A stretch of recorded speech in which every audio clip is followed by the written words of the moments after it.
So last week we scratched the surface, barely scratched the surface of the GIPC law, and today we are very fortunate to be joined by people who are right in there, deep in the GIPC, to help us to navigate the basics, the nitty-gritty, how you have to go about your business dealing with them.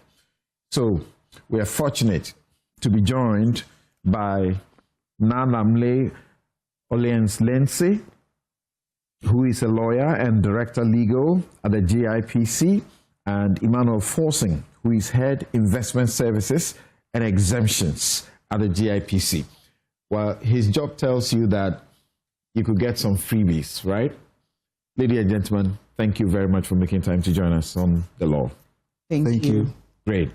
So we try to educate ourselves about the law that you work with and the center where you work from. Tell us a bit about the GIPC, what it is, its objectives, its mandates, or as we say, functions. Who are you? Thank you very much, Samson, and a warm good afternoon to your cherished listeners. We are grateful for the opportunity. So the GIPC is what you call an investment promotion agency, an IPA. And many countries around the world have such agencies to promote investment into their countries. The GIPC is a state institution that's been mandated to encourage and promote investments in Ghana, Okay. and also to provide for a facilitating, transparent framework for investments in Ghana. So that is what our long title says when you open our law, is what you are set up to do. So more importantly, you do a facilitation job to bring and improve our economy. Definitely. So it's very clear that our job is threefold. We promote investments into and within Ghana. We facilitate investments into and within Ghana, and regulate investments within Ghana. So we wear three hats: promotion, facilitation, and regulation of investments in Ghana. Are we right when we think about the GIPC often as dealing with foreign investors, FDIs? Yes, Samson, we get that a lot of times. And we are at pains to clarify to our clients that under the GIPC Act, our mandate is to improve the investment regime for both local and foreign investors. Local and foreign.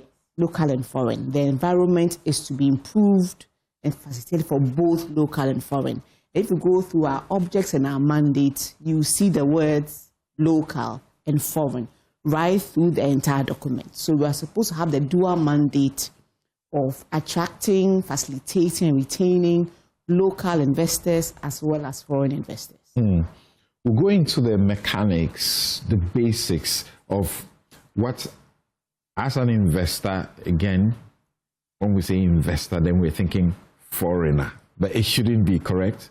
That is right. You might correct me. Is it correct to think investor and to think a foreigner? I think just like Mrs. Lindsay has said, we cater to both the foreign investor and the Ghanaian or local investor when it comes to GIPC. Right. Often the GIPC, we talk about it and it becomes synonymous with benefits for doing business. Tell us about the benefits and the protections when you do business, making sure you are doing it through the GIPC. Very well. So the first things first, to enjoy the benefits of being primarily a foreign investor, you're obliged to register with the GIPC. Register? Yes, register. So in Ghana, if you have a company or any enterprise, you registered with the ORC or RGD at that time, you're obliged, if you have any foreign shareholding, no matter how minimal, to register with the GIPC. Not to do so means that you may be operating in Ghana, but legally you are not recognized as an investor and you are not eligible for the benefits and incentives that would go with that registration. So post the registration, there are a raft of benefits that accrue to you as a foreign investor. So we talk about protections of your investment. We talk about things to do with expropriation. The very popular one, the guarantee of transferring your profits and your dividends and capital gains through the banking system legitimately. The protection against discrimination by the GIPC or any other government institution. There are some protections when it comes to dispute settlement. So there's a whole raft of benefits, protections under the GIPC law, which are set out explicitly. That's GIPC ourselves. When you are registered with us, we also administratively have many functions that we do to help, like aftercare services, facilitation services, exhibitions, other programs to expose local and foreign investors to potential partners and to give them the floor or the platform to showcase what they do to attract investments to their own sectors. So we do emphasize that it's not just about registering as a legal requirement. Right. There's a whole raft of benefits what comes within. So maybe Mr. Forsing will tell us what types of business entities can register with the GIPC. Okay, thank you. At GIPC, we attend to a number of companies or entities. In fact, our Act mandates us to register all enterprises in Ghana. All enterprises? Yes. And typically, we have limited liability companies registering with us, and this could be private or public limited liability companies. They can also be wholly foreign or joint venture with a Ghanaian, in which case the Ghanaian must have 10% of the business in terms of shareholding. We also register external companies, and these will typically be international companies who are registry liaison office or a subsidiary here in Ghana. And then we have also registered partnerships, both limited or unlimited. So these are the typical companies that we register at the GIPC. So you don't necessarily have to incorporate a company in Ghana to access the benefits from GIPC. Is that what I hear from you? That is if you are registering external companies. Yes. So what has to happen? And the registration in Ghana is a prerequisite requirement for businesses that are registering with us. So in the case of external companies, even though they are incorporated outside of the jurisdiction, when they come, there are specific registration they have to do with the Office of the Registrar of Companies. And so once they have done that, then we at the GIPC will take them forward and register them. And I'm sure we'll go through our processes. Yeah, so let's start. What are the requirements for registering an enterprise or business? Well, GIPC, under the GIPC Act, like Mrs. Lindsay said, every enterprise, particularly those with foreign participation, must register with the GIPC. Now, Ghanaian companies or wholly Ghanaian owned must, this mandatory, is compulsory. Yes, if there is foreign ownership in the company, be it wholly foreign or a joint venture with a Ghanaian, that company is required by the law to register with the GIPC. Ghanaian companies or wholly Ghanaian owned companies are encouraged. In fact, the law says they may register with the center, but we always encourage them to also register. And like you mentioned in the title to my name, there are some exemptions that some of these companies enjoy when they register with us. And yes, to answer the question, the requirements, we will see there is a three-step approach we take. So first, you must have incorporated the business at the registrar of companies. And so you get your certificate of incorporation, your company's constitution, the beneficial ownership, all the documents that registrar generals will give you. Right. In the case of partnerships and external companies, then we need the certified partnership agreement, or in the case of external companies, the parent company registrations. And then for external companies as well, you need a power of attorney from the local representative. So essentially, step one is registration with the the Office of the Registrar of Companies. Step two is to show evidence of having met or fulfilled the minimum capital requirements under the GIPC Act. And I'll go through briefly what the capital requirements are. Right. So depending on the nature of business or the shareholding, there are certain minimum capital requirements that kick in. So for example, wholly foreign-owned companies are expected to bring in or to show a minimum of $500,000 US. For joint ventures with a Ghanaian, the minimum capital required is $200,000 US. However, if the company is a trading company, then the minimum capital requirement under the law is $1 million US. And in addition to that, the trading company must employ at least 20 Ghanaians. So the step two. And where it is a joint venture, at all cost, the Ghanaian partner must have at least how much in the company you said earlier? Yes, so that is a minimum of 10%. Minimum of 10%. The ownership by the Ghanaian partner. So that essentially is the second step. You meet the minimum capital requirements. And then the third step, which is the registration with the GIPC. And here, you complete the GIPC registration form, you support it with the documents from the Office of the Registrar of Companies, and then the proof of the minimum capital requirement. That is in cases of enterprises that apply, because there are certain exemptions to the minimum capital requirement. And so those would be the requirements for registering with. So the proof is normally demanded either that you have actually put the cash amount, or that it's not the cash amount, but what? Okay, so two ways you can prove the minimum capital requirement, either by cash or goods. I must say there's a third way, that is the combination of the cash and goods. Okay. So when it is cash, you essentially bring the money through the banking system. The Bank of Ghana will confirm that, for example, this wholly foreign company has brought in the $500,000 US. It has converted that amount into cedis, and so it writes a letter to the GIPC to confirm that this has come in and this has been done.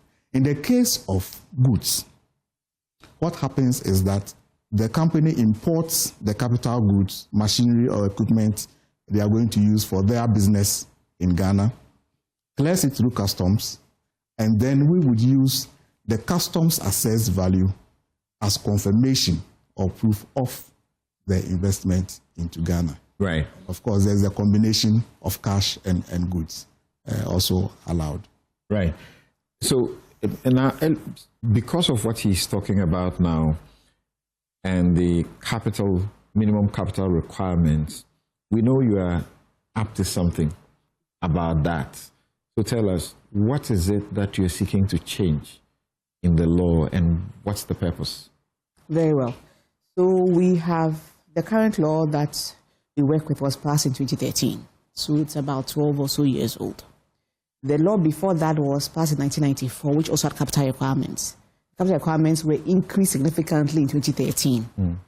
Now, after managing the law for a little over a decade, we have realized that we are a lone voice in the wilderness, as it were, when it comes to the way our capital requirements are structured. Now, the key difference between the way the law works in Ghana, capital requirements, and other countries, and this was raised in the program I had last week. Right.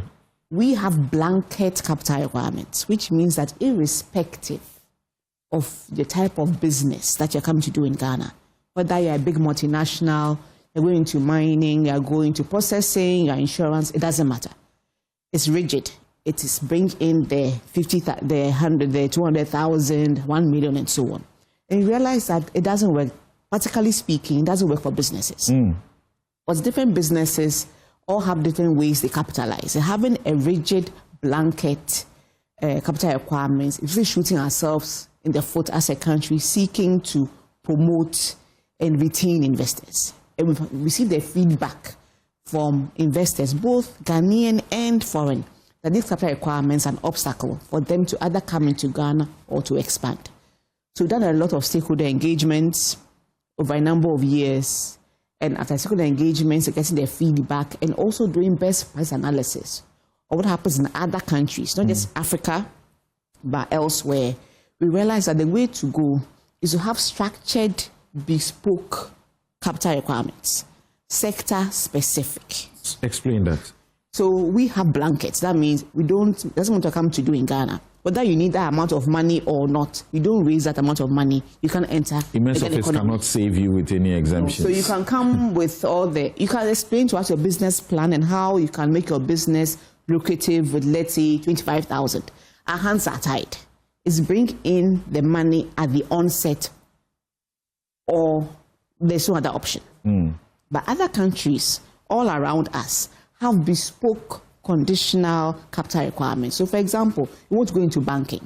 In the banking sector, because of what they do and their sensitivity of their operations, Central Bank will say, bring these millions, tens of millions. 400 million, exactly, so on and so forth. Exactly. Insurance may have its own capital requirements. That is carefully curated to suit that sector. To protect those who will be participating. Exactly. So other countries have capital requirements. It's nothing unusual.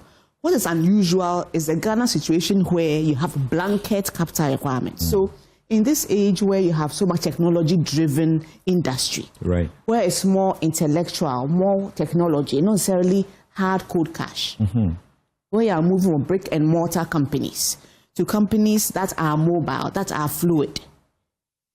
Sticking to the old-fashioned bring in X amount of money or you can't come into Ghana is a disservice to us and the Ghanaian economy. So what we've done is that we have looked at the 3 tiers, joint venture, wholly foreign owned and trading, and decided that in the GIPA bill, we have removed the restrictions for the joint venture, for the wholly foreign owned, and maintained the capital requirements for trading, but have reduced it by 50% as it were. That's to 500,000 USD, instituted only to cash. I want to clarify, that does not mean that the floodgates are open. Okay. That's the impression most people have, that you remove these restrictions and then that's the general argument I've heard out in the public. Of foreigners pouring through the ports and taking over every business. No. If you look at the framework of investment laws in Ghana, and don't forget, it's the GIPC law, it's, let's say, the skeleton when it comes to, or the umbrella or investment laws. But there are many other sector regulators who have laws that are also related to investment. So it's a checks and balances approach. So the GIPC law takes off the capital requirements. But there are many other sectors like banking, like insurance, that also have restrictions. Oil and gas, Oil and gas. I want to also say, under the GIPC law, the current law and the one going to be looked at in Parliament, we say that our law should not be interpreted to take compliance with any other enactment. So don't get to say that, well, the GIPC said there's no capital requirements for my sector, therefore I come in and I start doing my business. If your sector regulator has specific restrictions, you have to comply by them. So mining, their local content rules, that's right, about what you can do, what you can't do, joint ventures, all those continue to apply. And we might also add that if there's a sector, and we'd have these conversations with our sister MDs, if you believe there's a sector which needs some protections or some restrictions in whole or in part, they can also come up with those. In addition to that, we have an extensive negative list. In the GIPC law, area is there for Ghanaians, which is not exclusive. So we have that in the GIPC law. And there are many other laws, maritime laws, mining laws, energy laws, and so on, that also have whole or part restrictions for non-Ghanaians operating in that sector. So it's not about opening the floodgates for people to pour in to disadvantage Ghanaians. That is not our intention at all.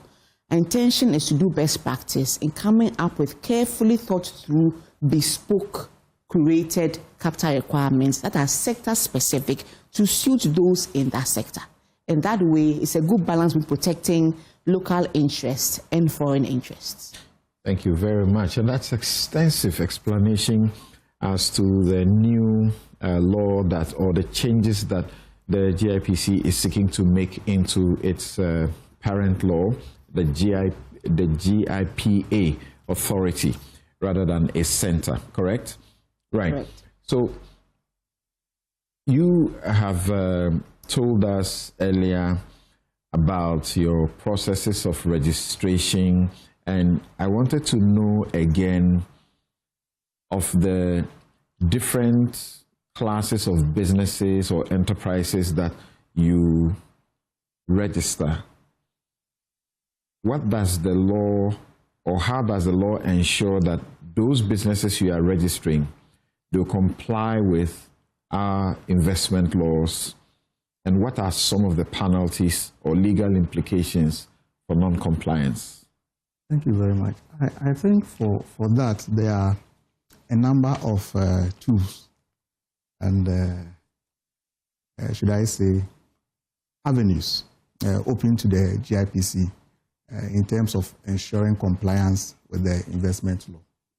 So, first of all, there are requirements for submitting reports, regular reports and periodic reports. So, for example, at the start of operation, each company that is registered every 6 months has to submit a report to the GIPC on its operations and whether it is doing what it's registered to do and how well it is doing. Mm-hmm.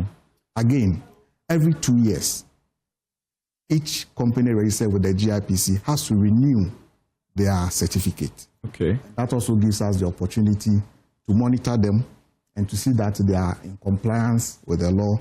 And then they also give us updates on their operations. If there are challenges, they will tell us. If there are new opportunities, they are taking up. If they are bringing in the new technology, if they are registering technology transfer agreements, we know. And so we keep them in check. Again, we have an aftercare and grievance division. And essentially, they are the support to the enterprise or business that registers with the GIPC. So you are preempting my next question, so go ahead. I was going to ask, because if you are going to be cracking the whip on them, yes, then definitely you should have some support services that you provide for these businesses. Exactly. And that's where the aftercare division comes in. Mm. And what they do is to check in with the company periodically, so that at each given time, there's an officer following up with the company to find out how they are doing. Are there any roadblocks? Are there any assistance they need when it comes to getting certain approvals or permits and related issues from the government side? And then we move to the next point, where we have a monitoring, evaluation, and outreach division, which essentially is the core of our compliance. And they are constantly in the field, visiting companies and ensuring that they are actually in compliance with the law. So they will check the physical existence of the company. They will check and validate the reports that they have submitted to us, be it half yearly and every 2 years. So if they tell us about employment, they validate that. They also make sure that their licenses, their certificates from the GIPC are also up to date and renewed constantly. And by that, you're also able to ensure that companies are doing the right thing relative to the terms and conditions, you may say, for doing business in Ghana. Mm. And then lastly, the GIPC works closely with various government agencies who are also close with certain powers to ensure that companies are doing what they are required to do. So we have the Ghana Revenue Authority, we have the Ghana Immigration Service to check on permits and immigration quotas. Right. We have the Registry of Companies who also help us with checking that the companies are filing their returns. If there are changes in directors, change of name, they work with us. And then the other sector regulators, so Minerals Commission, Energy Commission, FDA, we have that close working relationship with them, and they're able to also help us. So can a potential investor, foreign or local, simply walk into the GIPC and ask to be guided what they have to do? Typically, when an investor approaches the GIPC, or when an investor walks into the GIPC, our question is, what can we do to help you to make sure that you establish and do well in Ghana? That is our state of mind. And so at any time when the investor approaches, we are there to facilitate, to make sure that all the things they require, regulatory approvals, advice on the business environment, potential joint venture partners, we do that so that the investor feels welcome, first of all, in the economy, and then we're able to work together with them to make sure that they have a path of growth and are able to establish their businesses in Ghana. Right. So what I had in my mind when I asked that question was sort of, do you provide a sort of a one-stop shop so that an investor can come in and then from the GIPC be guided to incorporate, to do everything and comply with your regulations and set off? Essentially, if you are looking for a physical one-stop shop where maybe immigration as an assay place, GIPC registrar, we do not have that. All right. But what we have is a very good working relationship and specific point of contact within those agencies. So if it is about registering the business, we have a contact at the registrar of companies. Okay. And we can pick a phone and say, this investor is coming. These are the requests, or these are his needs. Could you please assist? And we follow up. The same with FDA, the same with the other MDAs. And so we provide that service or assistance in terms of hand-holding the investor through the various legal and regulatory requirements. You know, lawyers watch this show. Yes. And some of them may not be excited. I'm trying to take the foot from their mouth by asking that question. Right. Can I add to what you said? Yes, please do. So just a practical example. Our staff are very, very well trained to be of assistance to investors. So if you look at our job titles, we all have promotion attached to our job titles. So you have Senior Investor Promotion Officer, Principal Investor Promotion Officer. So from the lower levels, mid-level, high-level management staff, everybody has promotion officer attached to their name. Right. And we use technology as well. So it's not about physically walking in. Whether it's by email, we have a very, very good website where it's interactive. You can type in your question, somebody will respond 24 hours. You can ask a question, telephone, emails, technology, website, to actually employ all the modern tools to be able to give answers to our investors as quickly and as efficiently as possible. I know some believe that we could work faster. Right. You hear them, we understand what they are coming from, and we're working very, very hard to meet them in real time. What are the timelines for the registration?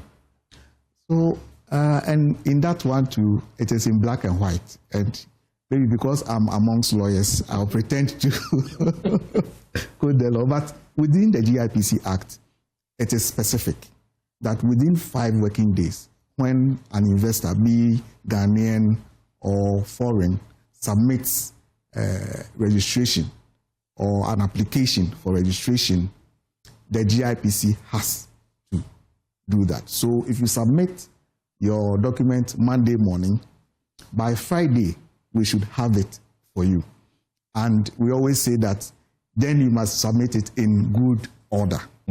And to be able to meet the 5 days, we actually guide you at the point of submission so that once we accept the document, and of course, we make sure that you have paid the relevant fees for that service. But once we accept the application, then within 5 working days, we have to give you your certificate.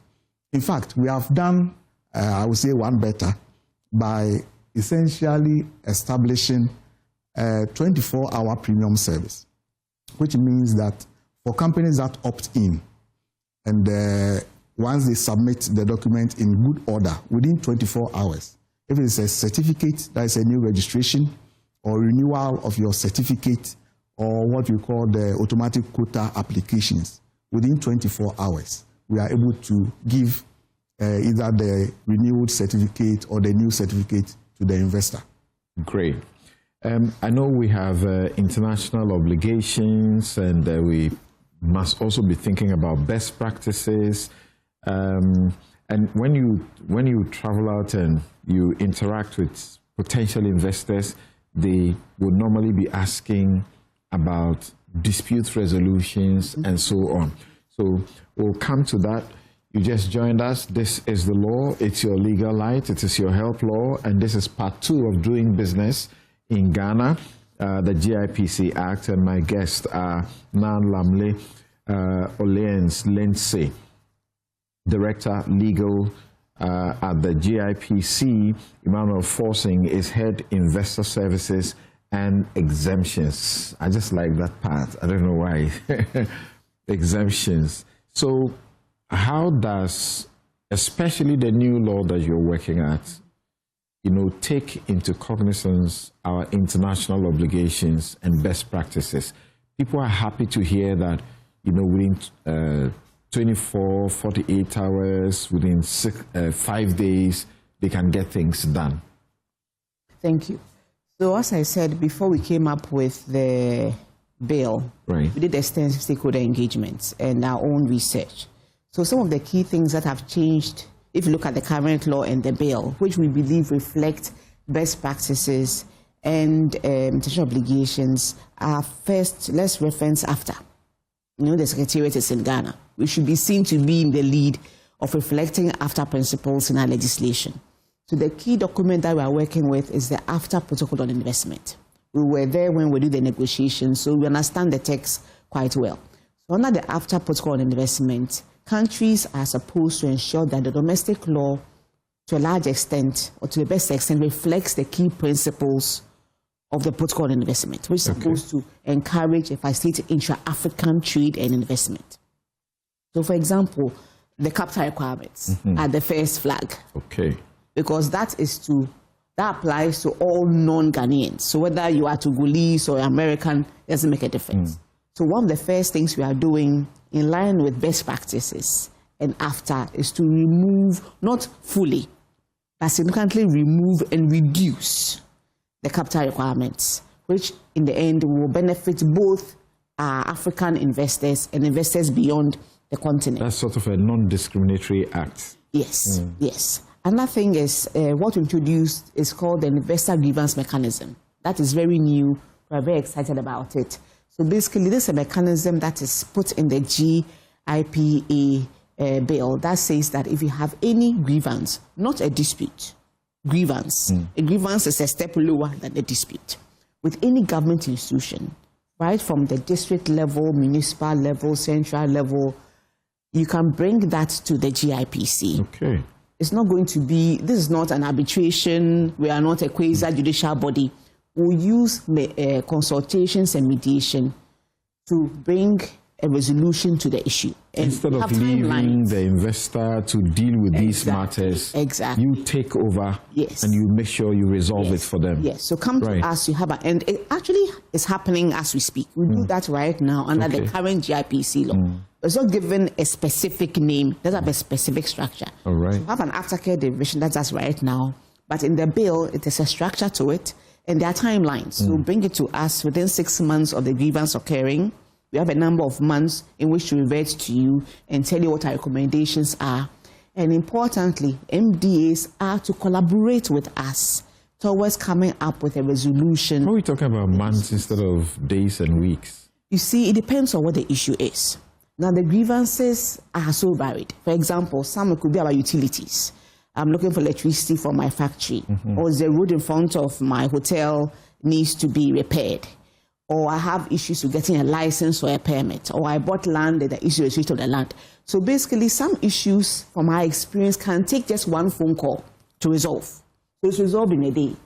Others can take months because it's complicated. It involves so many other different actors. And for example, if it's to do the criminal issue, we won't get involved. If it's in court, we won't get involved. if it involves ADR, that's under arbitration, we won't get involved. So it's not as if you throw everything in anything like that. It involves your landlord, we won't get involved. It has to be between the investor and the government institution, and then we get involved. Another one we also are happy about is about compliance. So an issue that we face is that, well, you have all these do's and don'ts in your legislation, and we think that we see them being breached willy-nilly. What are you going to do about it? Hold on. This is the law. It's your legal light. It is your health law. And my guests are Nalamle, Oliens Lindsay, and Emmanuel Forsing of the GIPC, the GIPA. We'll take a quick break. We'll be right back.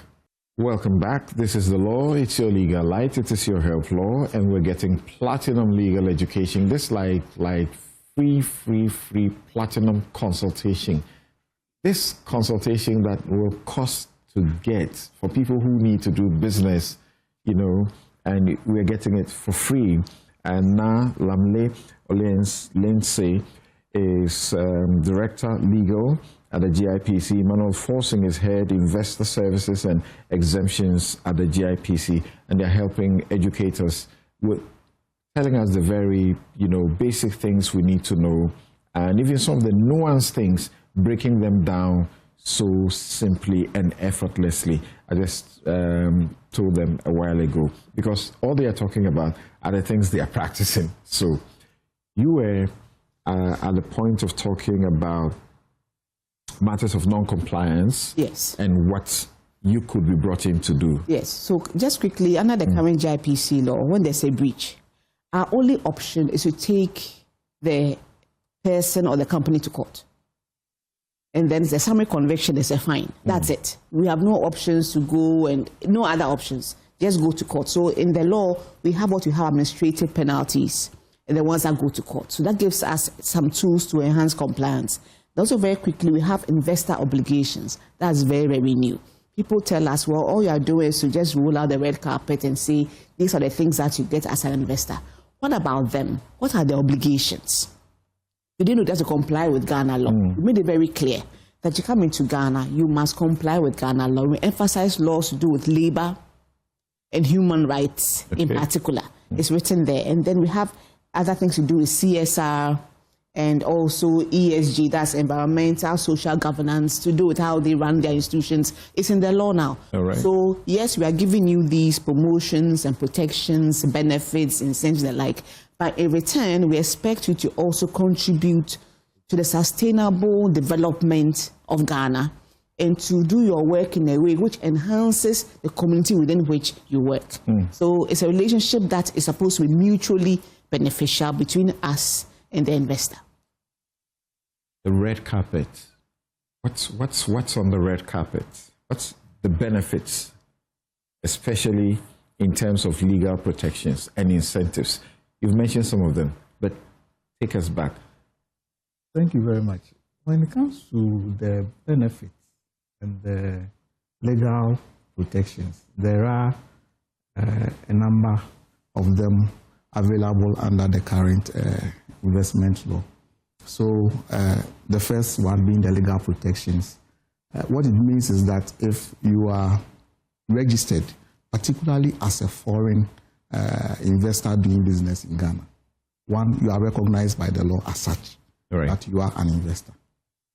Which also means that when it comes to the various investment guarantees, the protection, so protection against expropriation. Yes, she mentioned that earlier. The right to repatriate capital, profits and dividends. When it comes to the ability to register your technology transfer agreement and be able to remit the appropriate fees to the owners of the technology, you are provided that space to be able to operate legally and freely.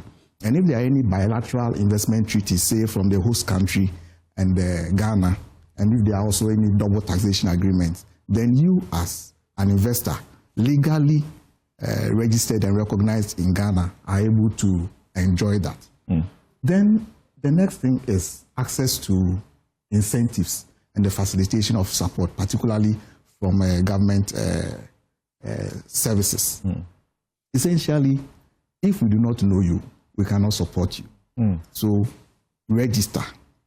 Then, like you said, we roll the red carpet. So for incentives such as the customs duty exemptions on machinery, from incentives under the corporate income tax, and locational incentives for sector-specific industries like agriculture and manufacturing, you're able to enjoy that. And of course, in all of that, we are with you every step of the way to make sure that your journey is essentially smooth. And so we give aftercare services. So when you talk agriculture and manufacturing, and it reminds me of the free zones.